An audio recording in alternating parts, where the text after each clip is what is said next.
C'est une direction que le Seigneur veut nous donner pour ce temps particulièrement de ces mois qui arrivent, que vous soyez en vacances ou pas d'ailleurs. Et je crois que voilà, si nous prenons garde à cette parole, ça peut avoir vraiment des répercussions dans notre vie. Alors on lit ensemble dans 2 Samuel chapitre 10. 2 Samuel chapitre 10, on va faire quelques lectures. Alors là aussi, je vais vous demander de vous concentrer un peu, sinon vous pouvez perdre vite le fil. Voilà, parce que des fois, quand on lit la Bible, il y a beaucoup de choses, et c'est bien de se concentrer. Je ne sais pas si vous êtes comme moi, des fois on lit, on a fini de lire 10 versets, on ne sait plus ce qu'on a lu. Et on a besoin de se concentrer. Oui, même au pasteur, ça arrive. Hein. Voilà, donc on a besoin de mettre tout notre cœur et toute notre attention. On va lire quelques versets. Je ne vais pas tout lire. Si vous voulez, vous pourrez le faire à la maison. On va lire d'abord le verset 6 et 7 de 2 Samuel 10. Les fils d'Amon, voyant qu'ils s'étaient rendus au Dieu à David, firent enrôler à leur solde 20 000 hommes de pied chez les Syriens de Beth-Réhob et chez les Syriens de Tsoba, 1000 hommes chez le roi de Maca et 12 000 hommes chez les gens de Tob. À cette nouvelle, David envoya contre eux Joab et toute l'armée, les hommes vaillants.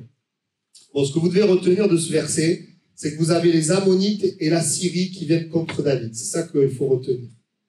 Maintenant, versets 14 à 19.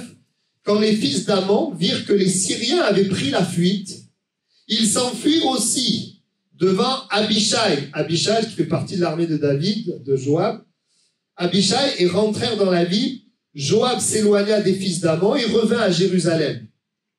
Les Syriens, voyant qu'ils avaient été battus par Israël, réunirent leurs forces. Hadarézer envoya chercher les Syriens qui étaient de l'autre côté du fleuve et ils arrivèrent à Élam, ayant à leur tête Shobak, chef de l'armée d'Hadarézer. On l'annonça à David qui assembla tout Israël, passa le Jourdain et vint à Élam. Les Syriens se préparèrent à la rencontre de David et lui livrèrent bataille, mais les Syriens s'enfuirent devant Israël et David leur tua les troupes de 700 chars et 40 000 cavaliers. Il frappa aussi le chef de leur armée, Shobak, qui mourut sur place. Tous les rois soumis à Hadarézer, se voyant battus par Israël, firent la paix avec Israël et lui furent assujettis, et les Syriens n'osèrent plus secourir les fils d'Amon. Amen. Ce que je voudrais qu'on retienne là, on a 2 ennemis, les Ammonites et les Syriens, les 2 fuient, mais David va se battre contre les Syriens. Et il va remporter la victoire. Maintenant, on va lire 2 Samuel, chapitre 11, versets 1 à 5. L'année suivante, au temps où les rois se mettaient en campagne, David envoya Joab avec ses serviteurs et tout Israël pour détruire les fils d'Amon et pour assiéger Rabat. Vous vous souvenez que David a vaincu les Syriens, mais les fils d'Amon, ils n'étaient pas vaincus encore. David resta à Jérusalem. Un soir, David se leva de sa couche et comme il se promenait sur le toit de la maison royale, il aperçut de là une femme qui se baignait et qui était très belle de figure. David fit demander qui était cette femme. Et on lui dit, n'est-ce pas Bathsheba, fille d'Eliam, femme d'Uri le Héthien. Et David envoya des gens pour la chercher. Elle vint vers lui et il coucha avec elle. Après s'être purifiée de sa souillure, elle retourna dans sa maison. Cette femme devint enceinte et elle fit dire à David, je suis enceinte. Voilà, un événement peut-être le plus sombre dans la vie de David.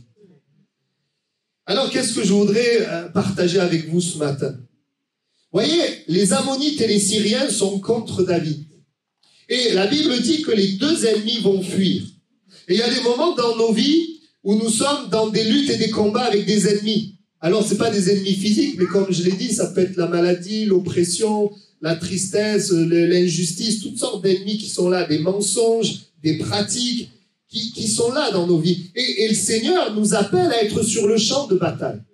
Le Seigneur nous appelle à combattre ses ennemis. Parce que c'est pas parce qu'il fuit que ça y est, c'est la victoire. Des fois, l'ennemi te laisse tranquille, mais le Seigneur, il veut que ça soit une complète victoire. Que tu prennes la place de l'ennemi. Que des fois, l'ennemi, il fuit, mais il est toujours là quand même. Hein.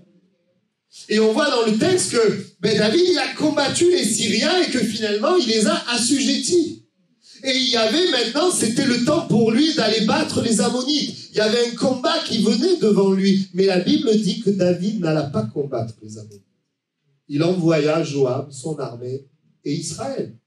Et lui, il est resté se reposer. Je voudrais te dire que pendant les vacances qui vont venir, il y a toujours des combats qui sont là devant nous. Je voudrais te dire que même si tu as vaincu dans le passé, même si cette année tu as vaincu certaines choses, il y en a d'autres qu'il faut encore vaincre. J'aimerais te dire que ta place, elle est dans le combat de Dieu. Ta place, elle est face à ces ennemis qui sont là devant toi. Dieu veut que tu t'appuies sur lui pour remporter la victoire. Et que ta place, elle n'est pas de te retirer en arrière. J'aimerais te dire que pendant le mois de juillet et août, les réunions du jeudi continuent. Les cultes continuent. Et gloire à Dieu pour tous ceux et celles qui partent. Mais si tu pars quelque part, va à l'église. Continue de chercher Dieu. Continue de combattre. Continue de t'approcher de Dieu parce qu'on va le voir. Parfois, de prendre du recul, ça a des répercussions désastreuses. Des répercussions. Et nous, les pasteurs, et je le dis, nous voyons souvent des chutes pendant l'été. Nous voyons souvent des problèmes au mois de juillet et au mois d'août. Comme je l'ai dit jeudi, alors que nous aurions peut-être pour certains plus de temps pour Dieu, étrangement, on en prend moins pour Dieu. Alors je ne dis pas, ce n'est pas le cas de tout le monde, parce que certains, ils travaillent au mois de juillet, au mois d'août. Mais le Seigneur a mis sur mon cœur un message. Pour chacun d'entre nous, nous allons voir quelques points. Malgré la fuite des deux ennemis, David va se battre contre les Syriens, il va avoir la victoire. Mais l'année suivante, il est dit au temps, et souvent certains pensent que c'est le printemps, parce que c'est le temps où quand tu combats, tu peux avoir beaucoup de choses. Et on voit que, alors qu'une année est passée, du temps est passé, il a voulu prendre du recul, il a voulu dire, bon, ben vous allez combattre pour moi, mais moi je vais rester. Il y a des chrétiens, ils allaient dire, priez pour moi, hein, mais moi je viens pas prier. Mais je vous dis que c'est important pour nous de prendre notre place et d'être là où Dieu veut que nous soyons. Même si c'est un endroit qui n'est pas toujours agréable, un endroit qui nous amène à nous battre avec l'aide de Dieu, à combattre nos ennemis. Il était plus en sécurité à se battre contre les Ammonites qu'à rester à Jérusalem dans le palais. Le temps de vacances arrive, le diable n'est pas en vacances. Mais Dieu n'est pas en vacances non plus. Et Dieu veut se manifester. Il y a beaucoup de choses qui peuvent nous arrêter spirituellement. Le repos, c'est quelque chose de bon. Mais il ne doit pas y avoir de repos spirituel, dans le sens où on ne doit pas chercher à prendre de la distance avec Dieu. On doit au contraire être près de Dieu, parce que celui qui donne le repos, c'est Dieu. C'est pas parce que ton corps est au repos, que tu es sur un lit, que tu es forcément dans le repos dans ton cœur. Même si c'est bon que notre corps se repose, bien sûr. La place de David était dans le combat contre les Ammonites. Et notre place, durant les vacances, c'est de continuer à servir Dieu, continuer à gagner des victoires. Et Dieu a mis sur mon cœur, continuer à chercher l'Éternel. Continuer à chercher Dieu. C'est très important. Moi, je dis souvent, la vie est comme un tapis roulant. C'est-à-dire que si tu restes sur un tapis roulant, tu recules. Enfin, en tout cas, si tu es dans le sens inverse, tu recules. Les enfants, ils aiment bien prendre les tapis roulants à l'envers. Je pense que nous, on ne le fait pas. Mais tu recules. Tu dois avancer à contre-courant. La vie chrétienne, c'est une vie où si tu ne fais rien, tu recules. Nous avons besoin sans cesse de l'Esprit de Dieu et de la parole de Dieu. Parce que sans cesse, je l'ai déjà dit, dans notre monde, le diable nous envoie ses mensonges. Le diable nous tend des pièges. Et le diable a tendu un piège à David. Mais je voudrais vous dire que le piège, il n'était pas sur le champ de bataille. Le piège, il était ailleurs. On y reviendra tout à l'heure. Il est temps de chercher l'Éternel. Et la première chose que je voudrais partager avec vous, c'est que chercher l'Éternel te garde d'autres souffrances. Chercher l'Éternel te garde de certaines souffrances. Le fait de combattre et d'être dans ce que Dieu demande nous garde de certaines souffrances. Chercher l'Éternel nous garde des souffrances. Servir l'Éternel nous garde des souffrances. Combattre en s'appuyant sur Dieu dans nos combats, oui, nous garde de certaines souffrances. Même si tu as la souffrance du combat dans lequel tu es. C'est incroyable de voir comment un petit arrêt a une si grande répercussion. C'est incroyable de voir comment le repos, juste le temps d'un combat, va amener des années d'angoisse.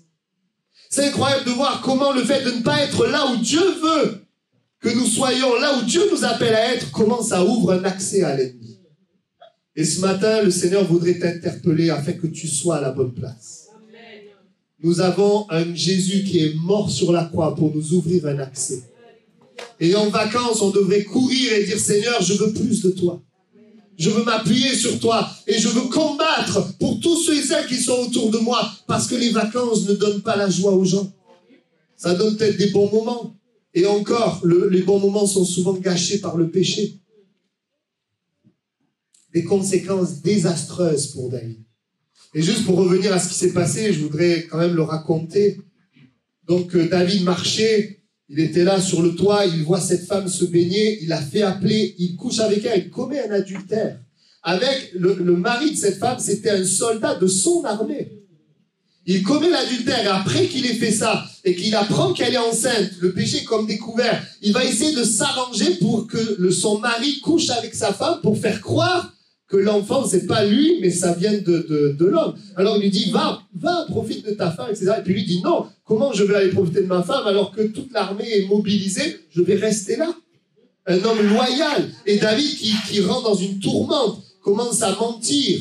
Et comme il voit qu'il ne va pas avec sa femme, il monte un plan pour le faire tuer. Vous imaginez? Adultère, meurtre.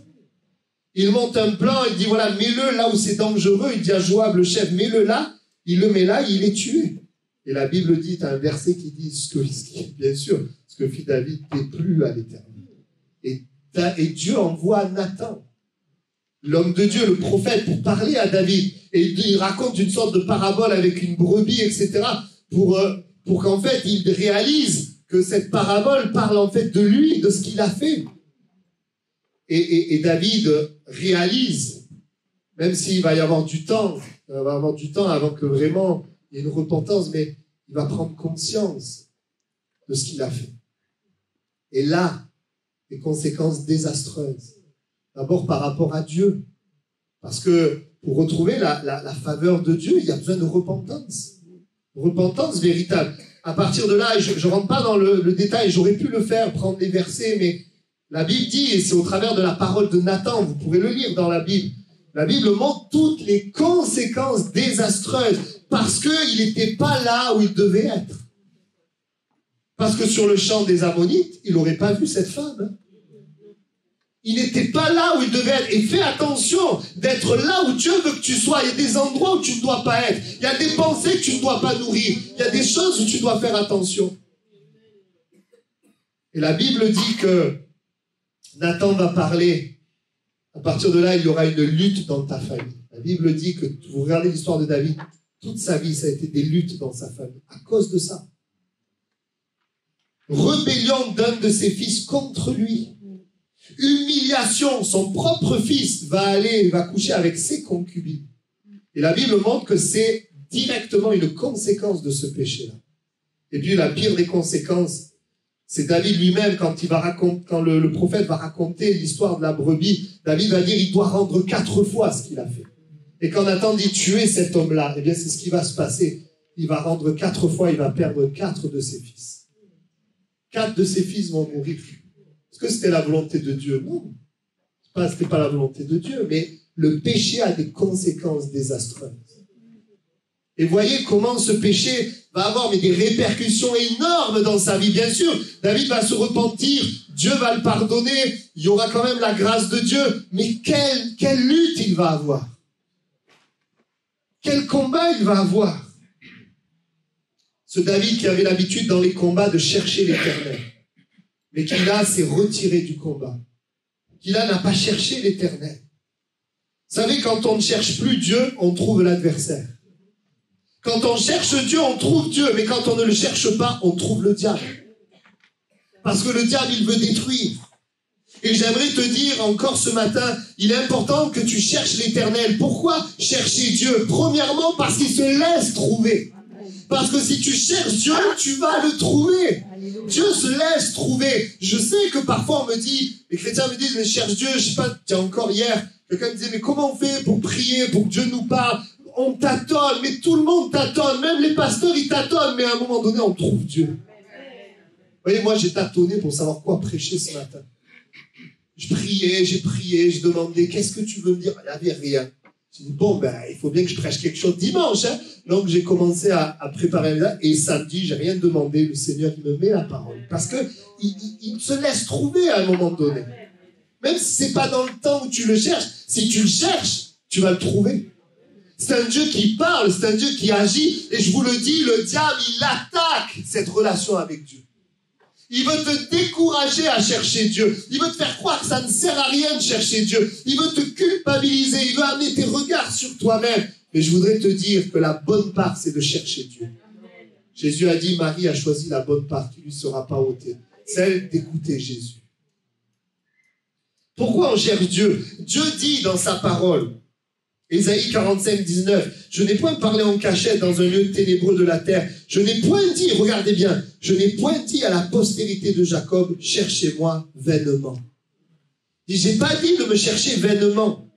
Parce que celui qui me cherche, il trouve. Et je voudrais vous dire, dans cet été, ce mois de juillet, ce mois d'août, je voudrais t'inviter à chercher l'Éternel. Parce que Dieu veut te parler. Quand on cherche l'Éternel, nos yeux s'ouvrent. Quand on ne cherche pas l'Éternel, on est dans la confusion. On ne sait pas ce qu'il faut faire. On est comme confus. J'en parlais dans un entretien cette semaine. On parlait de ça. On ne sait pas quoi faire des fois. On ne sait pas comment sortir du problème. Mais quand on cherche l'Éternel, nos yeux s'ouvrent. Nos yeux s'ouvrent sur nous-mêmes. Nos yeux s'ouvrent sur des problèmes. Nos yeux s'ouvrent sur des mensonges qu'on a acceptés dont on n'était pas conscient. Nos yeux s'ouvrent aussi sur le plan de Dieu, sur la parole de Dieu. Une parole à propos. Nos yeux s'ouvrent. Mais ça, c'est quand tu cherches l'Éternel. Si tu ne cherches pas l'Éternel, tes yeux restent fermés. Et je voudrais vous dire, pour l'église toulousaise, pour vous, pour moi, Dieu veut nous ouvrir les yeux. Dieu veut nous parler, Dieu veut agir. Et le Seigneur voudrait t'interpeller. Ta place dans ce temps de vacances, c'est de chercher l'Éternel. De continuer de combattre. Amen. Pendant ce temps de vacances, tu dois renverser les Ammonites comme tu as renversé les Syriens. C'est ta place, c'est là où Dieu te veut. Il y a des combats qui sont là. Regardez notre pays, regardez tout ce qui se passe. Notre pays a besoin de Dieu. A besoin de la grâce de Dieu. C'est vrai, on est quoi face à notre pays? On est tout petit, mais on a un grand Dieu. Amen. Et nos prières sont efficaces et Dieu se sert de nos prières. Alors peut-être que ta prière, elle ne change pas tout le pays, mais elle va changer quelqu'un dans ce pays. Le Seigneur agit. C'est ta place de chercher l'Éternel. Il n'aurait jamais dû rester à Jérusalem. Il ne pouvait pas se douter à quel point ce choix allait avoir des répercussions désastreuses. Premièrement, chercher l'Éternel, oui. Chercher l'Éternel nous garde de certaines souffrances. Et le fait d'être dans le combat de Dieu, le fait d'être dans le champ de Dieu, l'aurait gardé de toutes ces souffrances. L'aurait gardé de la honte, l'aurait gardé de ce fils rebelle, l'aurait gardé de la mort de tous ses fils. Ça l'aurait gardé. Alors, ça n'aurait pas gardé de tout, parce qu'il y avait des failles dans l'éducation de David envers ses enfants. Il y avait des choses qui n'allaient pas. Mais on voit clairement, vous lirez le texte, quand Nathan parle, on voit que c'est lié au péché. Bien sûr, Dieu nous pardonne, bien sûr, Dieu efface, Dieu oublie, Dieu nous garde, mais on doit faire face aux conséquences qui sont là. C'est pour ça que la parole de Dieu nous invite à écouter la parole plutôt que de souffrir pour comprendre. Amen. Il y a des pièges que nous évitons parce que tu combats les combats de l'Éternel, parce que tu cherches l'Éternel, même si c'est difficile. Mieux vaut souffrir dans le plan de Dieu qu'en dehors du plan de Dieu. Voyez, le piège du diable, il était à un certain endroit. Il était à un endroit visible de la maison royale. Le piège du diable n'était pas sur le champ des Ammonites. Comprenez? Et quand on n'est pas au bon endroit, on se dirige vers les pièges que le diable veut nous tendre. Nous avons besoin d'être au bon endroit. Nous avons besoin de ne pas laisser de failles. Vous savez, on a un Dieu qui est bon, un Dieu compatissant. Pourquoi alors le peuple de Dieu est tant attaqué? Parce que nous ouvrons des portes. Parce que nous ne sommes pas toujours là où nous devons être. Et nous avons besoin d'être remplis du Saint-Esprit. Et de demeurer fidèles dans la parole de Dieu. Amen. Chercher. Et donc, premièrement, pourquoi chercher Dieu? Parce qu'il se laisse trouver. Et deuxièmement, pourquoi chercher Dieu? Parce que ça nous protège de chercher Dieu. Ça te protège de certaines chutes et de certains pièges. Ça ne veut pas dire que parce que tu cherches Dieu, tu n'as aucun problème. Mais si, quand tu cherches Dieu, tu combats le combat de Dieu face aux Ammonites, tu as des problèmes. Tu as les Ammonites en face. Mais, il y a la victoire, on va en parler. Ça nous protège de certaines choses. Quand une pensée vient et que tu ne la nourris pas, une mauvaise pensée, mais ça te protège, ça garde ton cœur. Parce que quand une pensée, tu la nourris, Si tu la nourris, si tu l'acceptes, il y en a d'autres qui arrivent et ça finit par devenir une identité. Tu crois que c'est ton identité, et puis tu crois à ces choses, et puis tu te diriges vers ces choses, et tu tombes dans le piège du diable. À chaque fois qu'on croit un mensonge, on donne le pouvoir au diable. À chaque fois qu'on croit la vérité, on donne le pouvoir au Saint-Esprit. On a besoin de la grâce de Dieu. Et chercher l'éternel nous permet de voir clair. Permet de voir clair. Vous savez, dans ce texte, c'est assez étonnant, mais il est dit qu'il se réveilla et qu'il se réveille le jour, en fait. Je ne sais pas si vous avez remarqué. En fait, il faisait la sieste. Et après se réveiller, il marche sur le palais, il se promène. Un chrétien, nous ne sommes pas appelés à nous promener. Non, mais vous comprenez ce que je veux dire. Si vous faites des promenades, c'est très bien. On a une belle nature, profitez. Mais spirituellement, je parle. On n'est pas appelé à juste dire, bon, c'est pas grave, je ne vais pas à l'église, je ne vais pas prier, je ne vais pas lire la Bible. Bien sûr, tu lis pas la Bible, tu pries pas. Dieu, il t'en veut pas, il t'aime, il n'y a pas de souci. Mais le problème, c'est que Dieu, le diable, il continue, lui, de te parler. Nous avons besoin de réaliser, bien sûr, on est libre, le Seigneur nous aime, c'est merveilleux, mais on est dans une guerre, on est dans un combat. On a besoin de lui, on a besoin de sa présence, on est sans cesse assailli de toutes sortes de choses, par toutes sortes de choses. Alors on veut, au contraire, venir à lui. Qu'on soit en train de combattre pour que Dieu se manifeste. Combattre pour la victoire. Combattre pour chercher l'éternel. Amen. La Bible dit un peu de sommeil, un peu d'assoupissement, un peu croiser les mains pour dormir et la pauvreté te surprendra comme un rôdeur et la disette comme un homme en armes. Premièrement, nous cherchons l'éternel et nous vivons les combats pour l'éternel afin d'éviter les pièges du diable, d'éviter les souffrances. Deuxièmement, nous cherchons l'éternel dans la communion fraternelle et cela nous donne de la force. Vous remarquerez que dans ce texte, David a laissé les autres combattre pour lui. Il a dit, Joab, tu y vas, les serviteurs, vous y allez, le peuple d'Israël, vous y allez, et moi, je reste là. Et ça, c'est un type de chrétien, un type de croyant. Pasteur, prie pour moi. Frère, prie pour moi, priez pour moi. Et puis moi, je ne prie pas. Puis moi, je reste en arrière. Alors, bien sûr, il y a des moments où on ne peut pas venir à la réunion, vous dites priez pour vous. On prie pour vous, bien sûr. Mais attention, est-ce que notre cœur est engagé? Est-ce que notre cœur cherche toujours l'éternel? Parce que ce que Dieu voulait, oui, c'est que Joab soit au combat, que les serviteurs soient au combat, mais que David soit au combat avec eux. Et il y avait une force, et il y a une force dans la communion fraternelle. Joab, les responsables, les serviteurs, les disciples d'Israël, ça nous parle de nous, les disciples. Le peuple de Dieu doit être dans le combat de Dieu. Il y a un danger quand on déserte la communion fraternelle.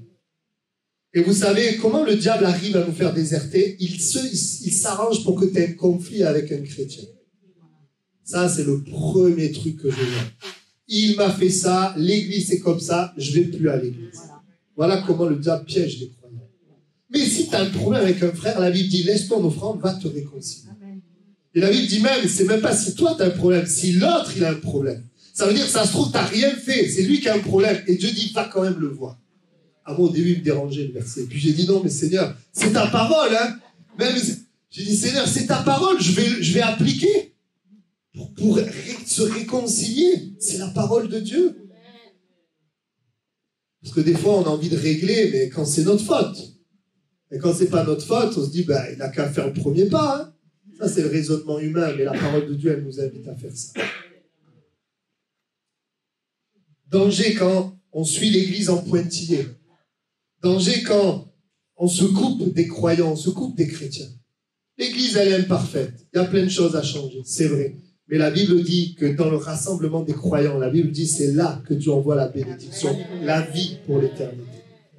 Il y a quelque chose d'étonnant, quelque chose qui me dépasse et que moi-même, en tant que pasteur, je vis. Il y a des fois, on est découragé, des fois, c'est difficile. Et puis, on vient à l'église et le Seigneur nous parle, nous bénit, nous fortifie. Amen. Je voudrais te dire, pendant les vacances, tu n'es pas appelé à déserter l'église.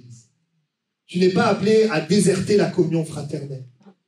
Et je dis, béni soit Dieu pour les croyants qui prient ensemble. Béni soit Dieu pour nos réunions du jeudi où nous prions ensemble. Béni soit Dieu pour les cultes du dimanche où nous nous rassemblons ensemble autour du Seigneur. Nous avons besoin de l'église. Et tu es l'église. Les gens ont besoin de toi. Les gens ont besoin de ta prière. Amen, c'est important que nous le réalisions. Et si vous partez ailleurs, moi j'aime bien partir ailleurs parce qu'on voit d'autres églises, c'est enrichissant. Mais si tu pars ailleurs, cherche aussi la communion fraternelle.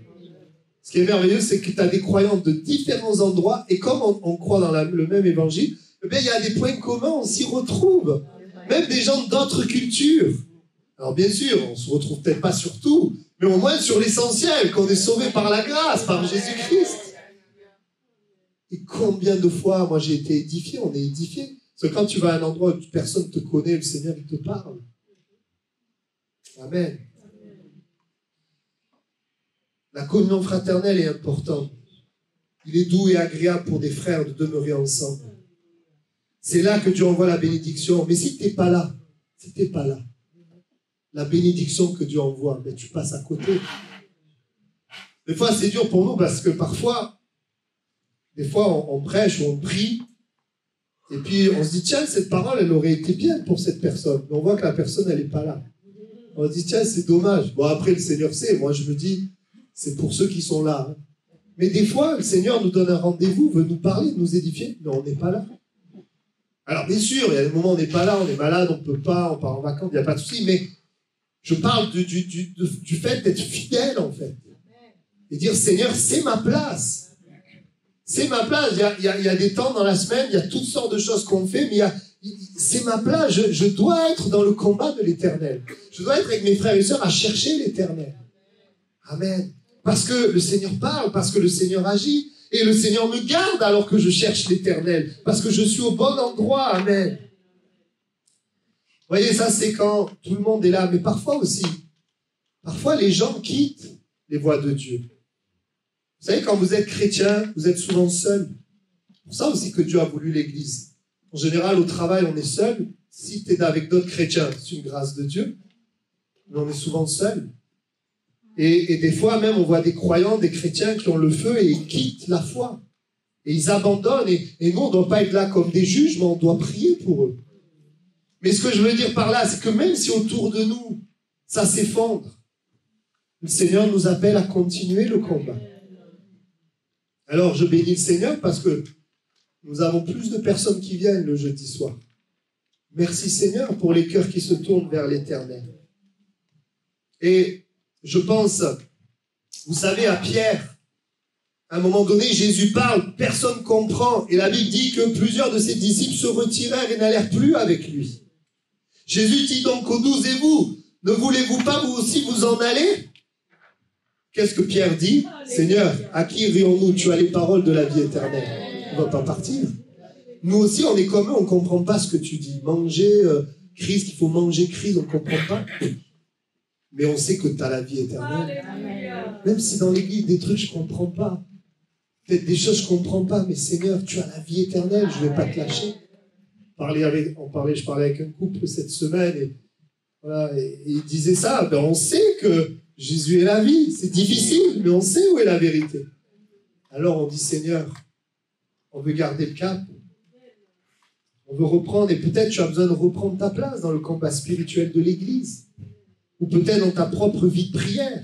C'est ce qui va te garder. Continuez de chercher la présence de Dieu, ceux qui invoquent Dieu. En vacances, continuons de prier pour nos combats.